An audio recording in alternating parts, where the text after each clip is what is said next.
নমস্কার সবাইকে। আজকে আমি তোমাদের সামনে আনন্দমার্গ স্কুলের সেকেন্ড টার্ম এক্সামিনেশন 2024 ক্লাস 2 এর সাবজেক্ট বেঙ্গলি কিছু সাজেশন কোশ্চেন নিয়ে আলোচনা করছি। 1 নম্বরে দেখো, ছড়ার মেলা বই থেকে কবির নামসহ যে কোনো একটি ছড়ার প্রথম 8 লাইন মুখস্থ লিখতে হবে। 2 নম্বরে নিচে প্রশ্নগুলির উত্তর দাও, যে কোনো 10টি এরকম আসবে। আমরা সবাই কিসের নাগরিক? কোন মুহূর্তে শয্যা ত্যাগ করিবে? সমুদ্রের তলদেশে কি পাওয়া যায়?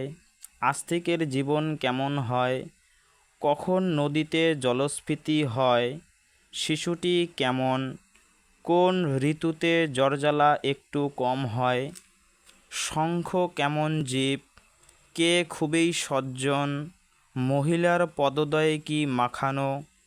কে বনবাসে গিয়েছিলেন? 3 নম্বরে শূন্যস্থানে সঠিক শব্দ বেছে নিয়ে বসাও। গঙ্গা একটি দীর্ঘকায়া নদ নদী। ড্যাশ এর জীবন শান্তিপূর্ণ থাকে আস্তিক নাকি নাস্তিক? ড্যাশ জলাশয়ে থাকে মক্ষিকা নাকি মৎস্য?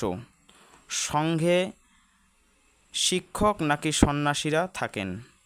ড্যাশ মানুষ সমাজের গৌরব, মূর্খ নাকি বিদ্বান?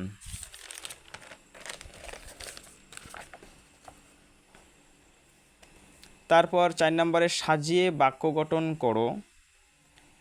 শিশু রুগ্ন নজর দিকে দিও। শীতকালে হয় কম জ্বর জ্বালা একটু। পূর্ণ ঈশ্বরের হইবে ইচ্ছা।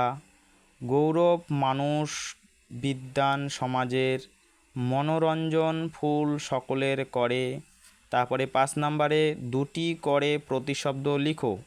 অশ্ব, চক্ষু, মৎস্য, জলাশয়, বিশ্ব। 6 নম্বরে কি শব্দগুলির অর্থ লেখো। অলোক্ত মানে কি? কুব্ঝটিকা মানে কি? স্বজন মানে কি? অন্ন মানে কি? ধ্বজা মানে কি? শ্লোত মানে কি? তারপরে বিপরীত শব্দ কি? বিদ্বান এর বিপরীত শব্দ কি? জীবন, অমাবস্যা, আস্তিক, প্রাচীন, চঞ্চল, সত্য। তারপরে 8 নম্বরে বাক্য গঠন। সাহসী, নাগরিক, শহর, গৌরব, পুরস্কার, আহ্বান। তারপরে অঙ্গ বা স্থ যোগে 5টি শব্দ লিখো। 10 নম্বরে বলছে যে কোনো একটি বিষয়ে 10টি বাক্য লেখো। হয় কুকুর লিখতে হবে, না হয় তোমার স্কুল, যে কোনো 10টি বাক্য লিখতে হবে। যদি ভিডিওটি ভালো লাগে তাহলে অবশ্যই লাইক, শেয়ার এবং কমেন্ট করবেন, এবং এরকম ভিডিও পেতে আমার এই চ্যানেলটিকে অবশ্যই সাবস্ক্রাইব করে রাখবেন। নমস্কার।